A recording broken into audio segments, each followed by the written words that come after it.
did a lot together. Not only did we snowmobile in below zero weather, but we just celebrated many, many, many things, and if there was nothing to celebrate, we just got together to have fun.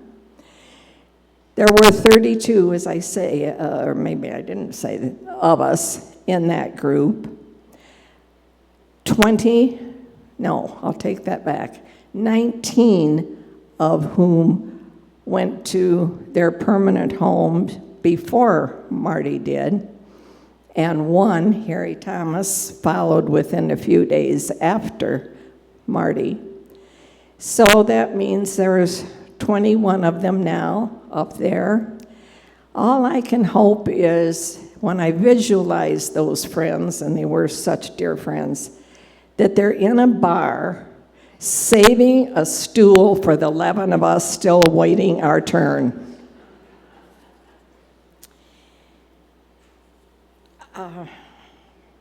Needless to say, of course, Marty's positive influence radiated far beyond the snowmobile gang.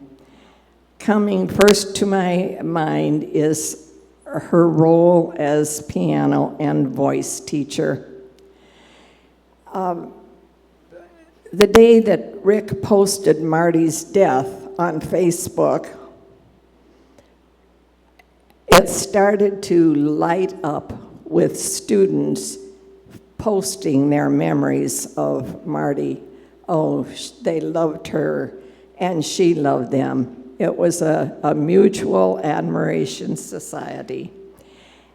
And I would like at this time, just to give us a inkling of how far her influence went.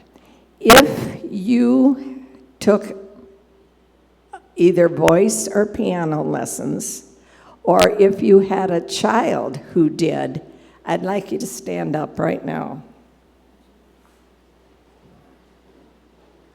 Take a look around, family. This is what Marty Dodge did for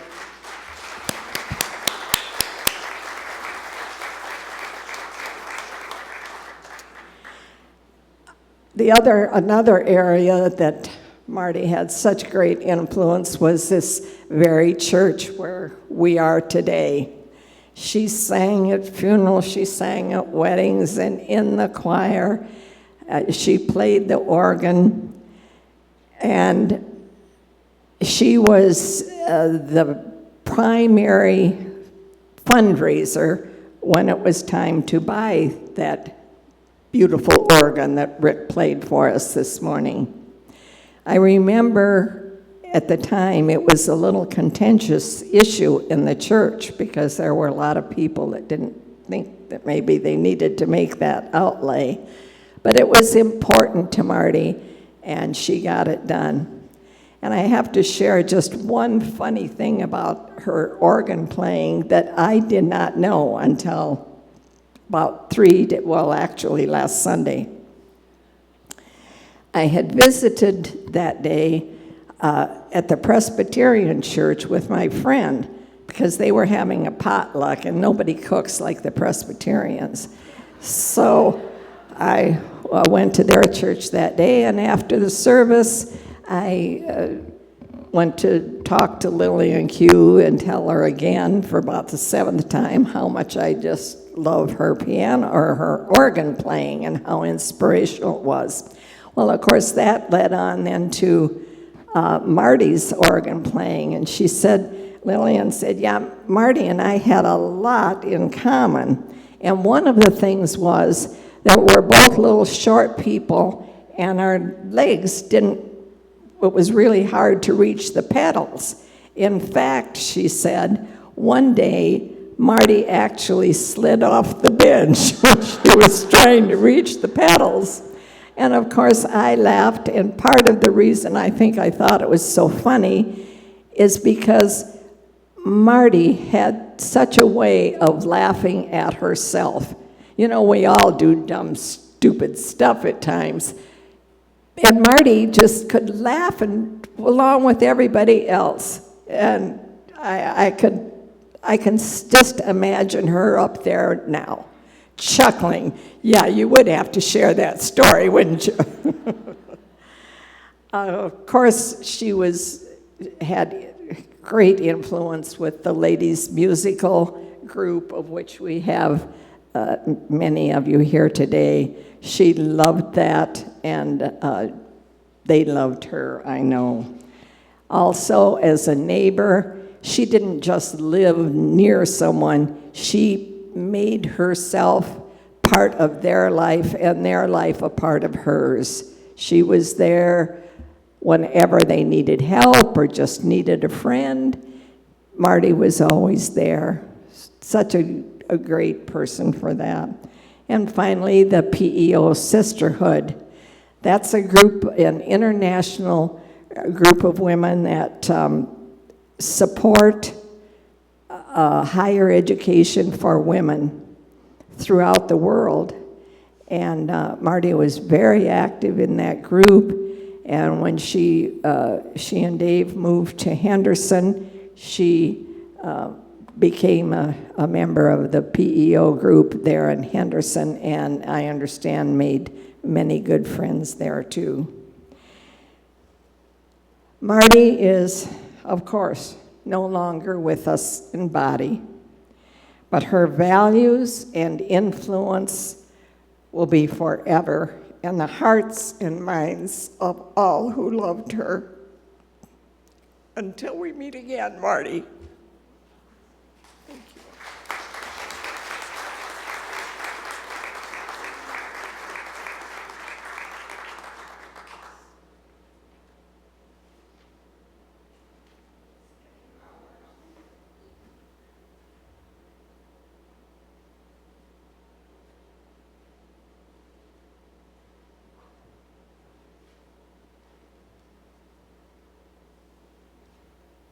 Good morning. For those of you that don't know me, I'm Dan Nelson. I'm Judy's son, so Marty's sister's son. Marty's name, as far as I could tell, was Aunt Marty. I'm surprised I didn't say that in the program. I was pretty sure that was on her birth certificate. It's Aunt Marty. That was who I grew up knowing. My memories of my Aunt Marty are from many years ago when I was young and would visit here to Independence in their house out on Terrace. And so many fond memories I have of my Aunt Marty in that house. There were things that my Aunt Marty was strict about, a handful. You will practice the piano. Okay. We will have a nice table for holiday meal, and you will not spill on my white carpet in the dining room. But mostly the memories I have of my Aunt Marty are that of her not being serious. Jackie mentioned it a little, to where Marty was always kind of a little goofy, a little forgetful, a little, oh, I messed this up. Oh, how do we do the VCR again, for those of us old enough to remember VCR? How do we change the channel? She would touch her head and shake her, she'd touch her face and shake her head a little bit. Oh, how does this go? How did this be again? And as a young, preteen and teenage man, as so many of us like to be, you have to be in control, you have to be coordinated, you have to be everything there is to be. And oh, my poor Aunt Marty, she's a little bit of a goof. A good listener, but my goodness, that woman. And it wasn't until much later in life, many more trips around the sun and around the block, that I finally figured out that Marty's ability to laugh at herself, to not take herself seriously, was not at all a weakness or a character flaw. It was one of her superpowers. Anybody who's ever done any studying of Christ and the Bible, you can boil the entire story down to love God and love other people. And the loving God part I myself find to be much easier. God's awesome. He's really good. Loving other people, that one takes some effort sometimes. This is where Marty excelled. It was her ability to laugh at herself, her ability to not take herself seriously, her ability to not put herself over you, that made her so approachable. And I have so many memories of my childhood. I was with Marty and Dave through some tough times in my life, and I remember time after time being able to pour my heart out to my Aunt Marty, who was always, as Heather mentioned, always an excellent listener. I have one very fond memory because Marty had partners in her loving of people, and they had 4 legs and long fur and shed on everything. And I was standing at the way that their terrace house, there was a kitchen, and there was a couple steps down that was inside the foyer where the piano students would wait, and the dogs would always entertain them. And I remember standing right in that area and pouring my heart out to Marty about just something that was going on in my life at the time. And the dog that they had his name was Wookie. They were always golden retrievers, and they were always rescues. Now, Wookie happened to be of pure lineage. His name was Windermere Windwalker, if memory serves right, but had absolutely no interest in being a show dog, and so needed a life. Well, sure wasn't going to be being a show dog, so was rescued by Marty and Dave. And I remember pouring my heart out to Marty and how the dog was being her partner in helping me feel better, as the dog could tell that I was upset, and Wookie would reach up with his paw, and he would be like, "Oh, Dan, you're upset. You need to calm it down." And Marty was always like that. Marty, I always remember visiting Marty and Dave because you could always, even after somebody said, "Nope, no more," there was always going to be a dog. It was always going to be a rescue, and it was always going to be a golden retriever. I have an excerpt I would like to read from a poem here by Paul Harvey called "So God Made a Dog." "And on the 9th day, God looked down on his wide-eyed children and said they need a companion. And so God made a dog. God said, I need somebody to wake up and give kisses, to pee on a tree, to sleep all day, wake up again and give more kisses. And so God made a dog. It has to be somebody who will remain patient and loyal, even through loneliness, somebody to care, cuddle, snuggle, and nuzzle, cheer and charm, and snore and slobber, and eat the trash and chase the squirrels.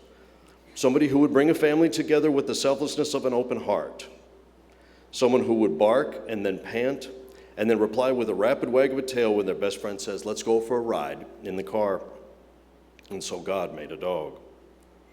God said, I need somebody who will stand at your side when the world around you collapses. Somebody to lie next to you during the long nights of pain and sorrow, when it hurts to move or think or talk or even just be. Someone to stand guard, play games, snore for hours, and repeat as needed. Somebody to give you strength when you have none of your own. Somebody to fight when you have no fight left. And to hold on to your soul as if they were playing with their favorite toy, playing tug of war to keep you in this world. Someone to be your companion and guide in this world and in the next. Someone to wait for you on the other side, or stand guard in your absence until they can join you for eternity. And so God made a dog. Aunt Marty, I will dearly miss you. I know that you touched the lives of everybody who was lucky enough to be part of your world and your time here on earth. I cannot help but smile in the knowledge that somewhere on the far side of the Rainbow Bridge, there is Marty, but you probably can't see her because she's buried in a pile of long golden fur.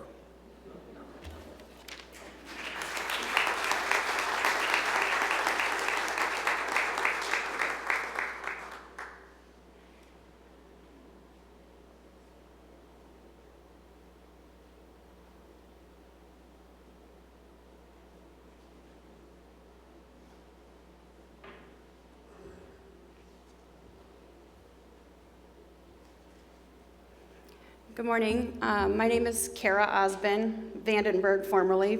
I grew up in Independence and was blessed to have Marty as a piano teacher. My dad had a dream that I was going to be the kid that played piano and organ and did all of the things, and so it wasn't really asked if I wanted to take piano. It was we bought you a piano and we found you a teacher. So off I went, scared to death of dogs. I was bit by a dog when I was little, and I was sure that Wook was going to eat me when I walked in the door. So my mom went with me the first few times, and I realized that Wook was about as sweet as they came. And Marty really helped me overcome that fear. When I first met Marty, I was a shy, inquisitive 6-year-old, eager to learn how to play the piano, but I was also a ball of energy. Definitely struggled to sit still. In the 80s, ADHD wasn't a thing. We know now I was that kid. Marty welcomed my boundless energy with open arms, embracing my enthusiasm with unwavering patience.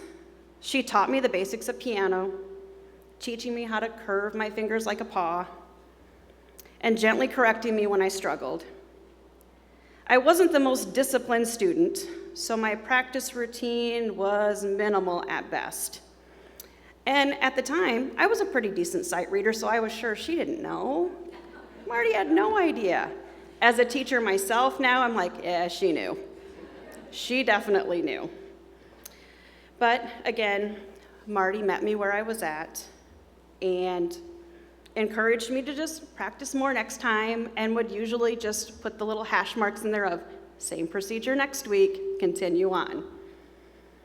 I continued on with piano through high school and eventually added voice lessons and organ lessons to the schedule. Again, my dad had a dream. I was going to play the organ in church. I did once, just once, so I feel like I fulfilled that dream for him. So I continued on with those lessons.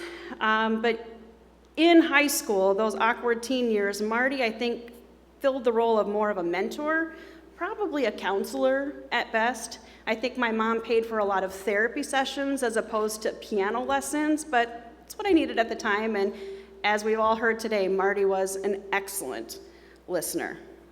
She was compassionate, patient. She would take on my frustrations and try and help me work through those. When I had difficulties with teachers that she knew all too well exactly what I was talking about, she would smile and say, Kara, everywhere you go in life, you're going to run into that person. There's going to be that one teacher that you're struggling with right now. She's going to be everywhere. So you have to learn to play the game.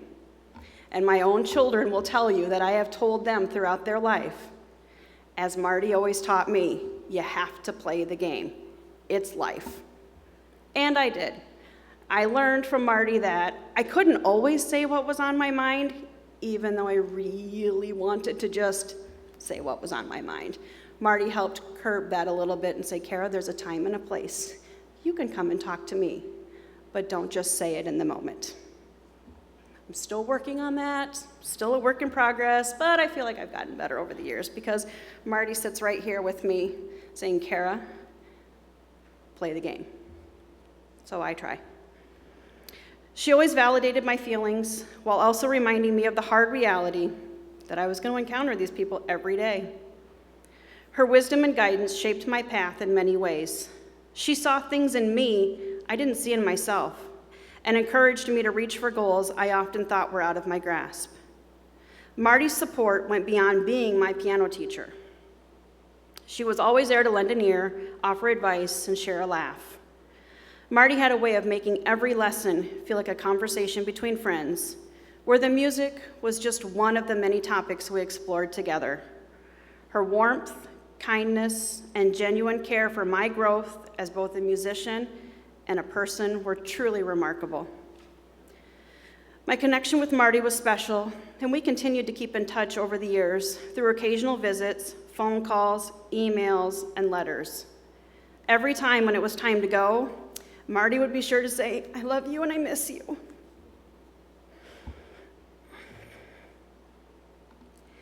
Marty was more than my teacher and friend. She was family. I know she loved me unconditionally, as I did her. She was a true angel in my life, and I'm so incredibly grateful for all the things she did for me over the years. This is where it gets tough. When someone asks me why I became an educator, I've been an educator for 24 years. It just seems like a long time. I don't feel that old, but here I am. They ask me why. What is your why? And you get asked that a lot as a teacher through professional development and things like, remember your why. Marty's my why. That's why I do what I do. You know, I started as a general education teacher in a district near Des Moines that has been in the news a lot lately. I started my teaching career in Perry. And Perry was a low-income district with a lot of at-risk kids. And I knew right away, like, this is where I'm supposed to be. This is my why. Because I can give these kids what Marty gave me. I can be that champion for them. I can believe in them. I can help them never give up. I can help them see in themselves what they can't yet see. And that's what Marty did for me. So still, to this day, 24 years later, I have gone from gen ed to special ed to now being a special education consultant where I work with teachers and kids. It's the best of both worlds. I get to influence both sides now. I get to help everyone see that you have a purpose. You are here for a reason. You are a champion. These kids need you to believe in them. They need you to encourage them every day, and you can do it. You can do these things that maybe you think you can't do. That's what Marty did for me. So Marty will always be my why. Every single time. I sat in a meeting this week with a group of teachers, and that question came up. What is your why? And I smiled, and I said, I can tell you my why. My why is a piano teacher who 40 years ago gave me a gift that I intend for the rest of my days to pass on to other people. As I searched for the right words to share today, I came across a poem titled Rare People. There are many people we will meet in our lives, but only a very few will make a lasting impression on our minds and hearts. These people will always listen and talk with you. They will care about your happiness and well-being. They will like you for who you are, and they will support you at all times. It is these rare people who will always remain important to us as true friends. Marty's influence was substantial, and her legacy will live on through all of us who loved her so dearly. So Marty, I say thank you for everything you gave to me. Your time, your wisdom, your friendship, your love. I will carry a piece of you with me always, and I will continue to honor your memory by living the values you so gracefully embodied. Thank you.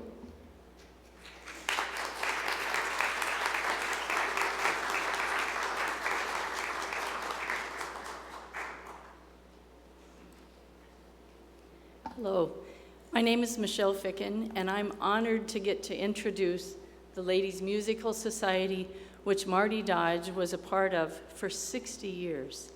She joined early on when they moved to Independence and stayed a member even after they had moved away. Just a few quick words. The permanence of both the pain and the love at the time of death causes great heartache, and losing our mothers is one of the deepest sorrows a heart can know. But Marty's goodness, her caring, and her wisdom live on, as we've heard today, through everyone, like a legacy of love that will always be with each of us. Just a little poem that I found that sounded so much like Ladies Musical Society and Marty's part of music. Listen for me in the music, the songs we hold so dear. I'll find a way to play them so you can feel me near. Each verse will lift your spirits and embrace your weary soul. Each word my heart is sending to help you feel more whole. Listen for Marty in the music and nature's music too. The birds will sing her message. They'll chorus her love for you. The wind will sing through the leaves as you are walking by. If you listen very closely, her heart's in every sigh. Listen for Marty in our love. She'll find a million ways to whisper in our ears that she's not so far away.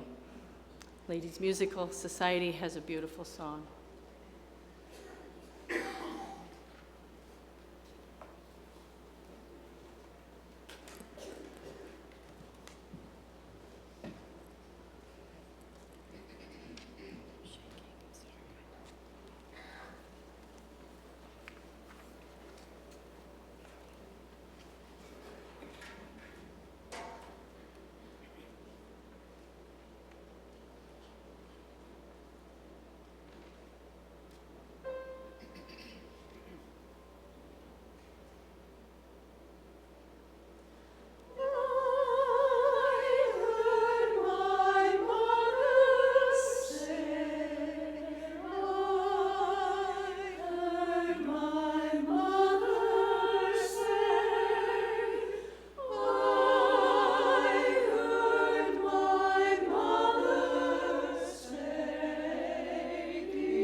For those of you who are able, I invite you to rise, shake it out.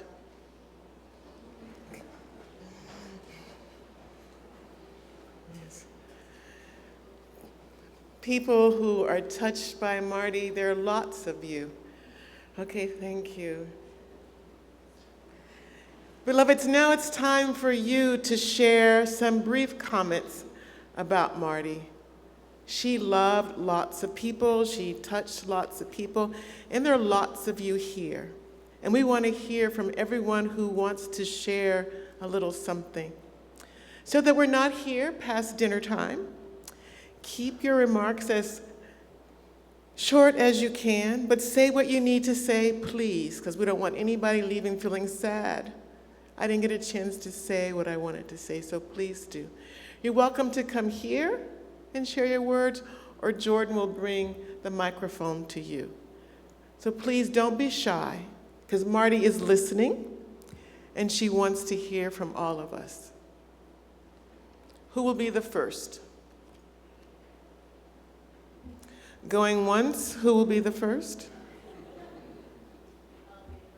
Thank you, dear friend Karen. Hello, I am Karen Konopacki, and I'm from Anchorage, Alaska. My earliest memory of Marty is from back in the 1990s when Jacqueline was stationed at the Air Force Base and Cynthia had just opened her private practice there. I have a son, Chad, who is the same age as their son, Jordan. So we quickly became friends, or what we like to call a chosen family. Marty and Dave, who over the years have become a second set of parents to me, were in Anchorage for a visit. A group of us were invited over to dinner, and afterwards we headed downstairs where Marty sat behind the piano, and the group of us surrounded her and sung. Sounds like this scene is familiar to many of you. I remember those moments finally and the joy I felt with Marty's hands dancing on the keyboard and all of us doing our very best to stay in tune with those beautiful Dodge voices. It was glorious. There have been many glorious moments in between then and now, but my most recent was in Henderson last year when we were celebrating Marty's 87th birthday. David cooked hamburgers on the grill, and after we finished dinner, Marty sat with a little birthday cake in front of her while we sang the happy birthday song and together helped her blow out the candles.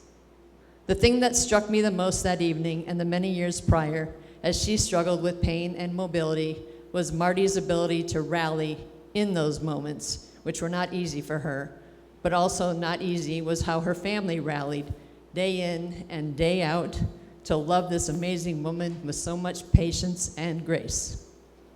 David, Cynthia, Rick, Jacqueline, and Jordan, you loved her well. That is the greatest gift we can give. Before I left for the evening, Marty held my hands and looked into my eyes and said, "I'm so proud of you." She may have been referring to the strength I've been able to muster over the last 6 years since my beautiful partner of 22 years passed away. We move forward when we lose someone we deeply love. We never move on.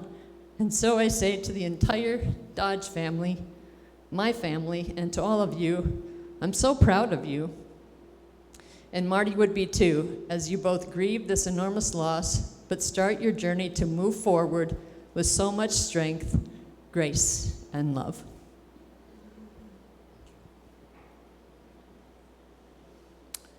Thank you, Karen. Another voice, please. Marty's listening and waiting.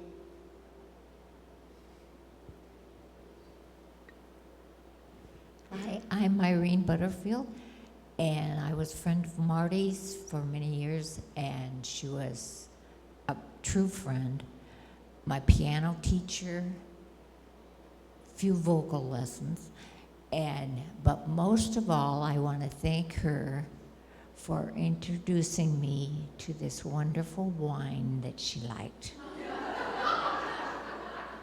And consequently, I have shared the wine with other friends. And so every time I have a glass of Gewürztraminer, and Hildegard, I know I didn't say it right, but anyway, I think of Marty. So here's to you. Thank you, Irene. Cheers.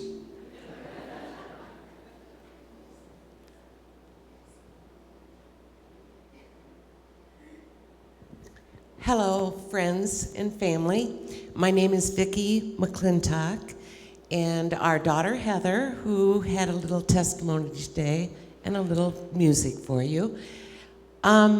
She and our daughter Amanda both took piano and voice lessons from Marty. My voice lessons and my piano go back to Mrs. Doris Rowland, long before Marty. But anyway, Marty was that special person. It didn't matter what time of day their lessons were, they never complained about going to see Marty, and probably the puppy dog too, because they started their lessons with Marty at a very, very young age. Heather and Marty have kept in touch, as she referred to, and it has been a blessing to Heather to have a friend of so many years, as Heather goes into her 50s and we go into our 30s. No, that's not quite right. But anyway, I just wanted you to know that not only our daughters loved Marty and Dave, Gary and I loved Marty and Dave as well. And we do know that she is with Jesus, as the song referred, and we know that she is peaceful, she is resting, and she is in no pain. Thank you.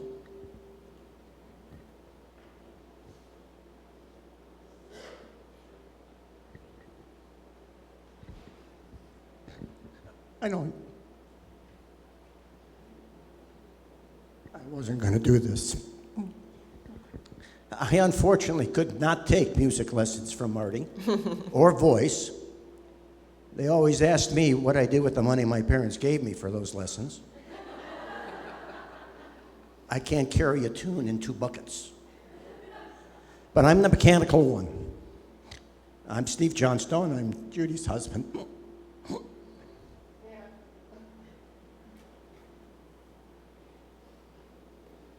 Marty was unstoppable.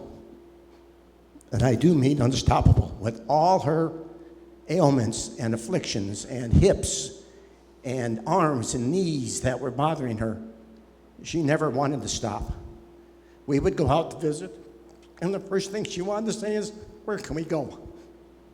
Can we go down and visit one of the casinos in Vegas? I want to look at all the decorations. The last thing I did for Marty was able to take 2 of her crutches, her arm crutches, and convert them to her walker so she could still get mobile. So he's a special, special person.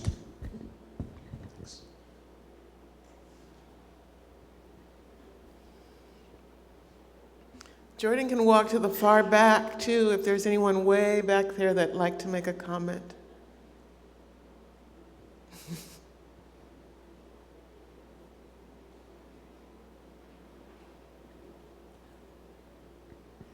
Good morning. My name is Shelley Reck. My maiden name was Mokel, and I do believe that I remember a lot of those snowmobile parties, and I could hardly wait until I was all, your age, so I could do all that fun stuff. But I remember a time when my parents hosted a snowmobile party at their house, and I believe I was driving Mom's car, and the car ran right into the middle of our garage, and I was trying to think of what can I possibly say, not to get in trouble. And I remember Marty was coming up from the river, and I know they probably had many stops that they made too. And she said, "What happened?" And I said, "How am I going to tell Mom and Dad that I ran into the garage with a car?" She said, "Don't worry about it, child. It'll all be fine. You just go right to them and you tell them, and then you tell them Marty said not to give you any flack." But yeah, she was wonderful. She was my piano teacher as well. And like our earlier speaker, she had to put up with a lot of my, overactive, I would say, at the piano bench, but she always believed in me, and she would play something for me, and then I would play it back. And she would say, "You're not reading, are you?" And I said, "Yeah, I am." And she always knew I was playing by ear. So she stopped playing for me, and then, the real lessons began. But she was always so kind and so generous with her time, and always listened and tried to help troubleshoot, tried to help you with a solution. Marty is the reason that I went into music and became a music teacher, because I wanted to be able to touch the lives of other kids like she touched mine. I have so many kids that they'll say, even as adults, they'll say, well, I can't sing. Yes, you can sing. Everybody has a voice, and that's what I learned from Marty. Everybody, no matter where you come from, how tall you are, how short you are, how old, how young, what your nationality is, everyone has a gift. They just haven't found it yet. And my job is to help you find it. And I always take that with me. Marty was a very, very special person to me. She was the first one who said, you've got this, girl, go after it. And believed in me and trusted me all the way through, and always wanted to know how I was doing, even well into college and marriage. Always wanted to know, how was I doing? How are things going? So thank you for sharing your mom, your wife. Thank you for sharing her with all of us that have been so touched by her. Thank you. A couple of more comments?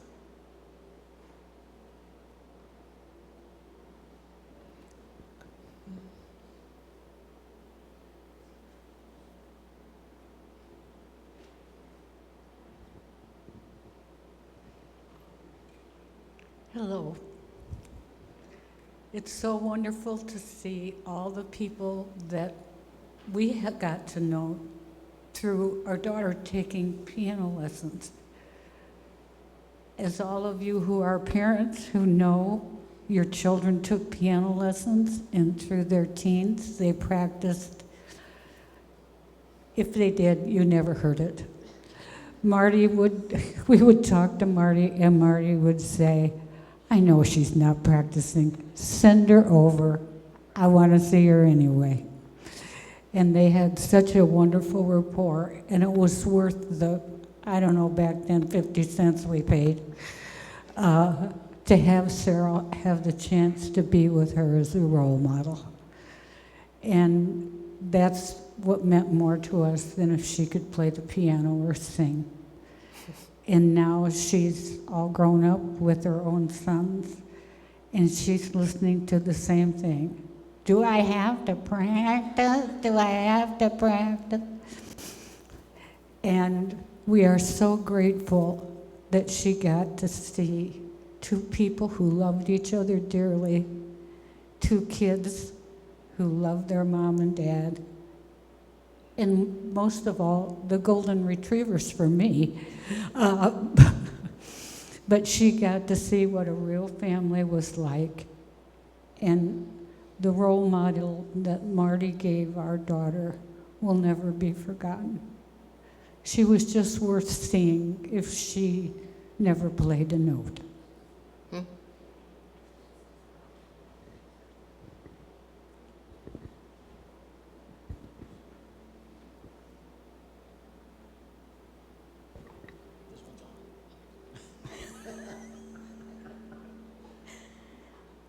Me again. Marty did die at home, and I'm so grateful for that. Everybody is.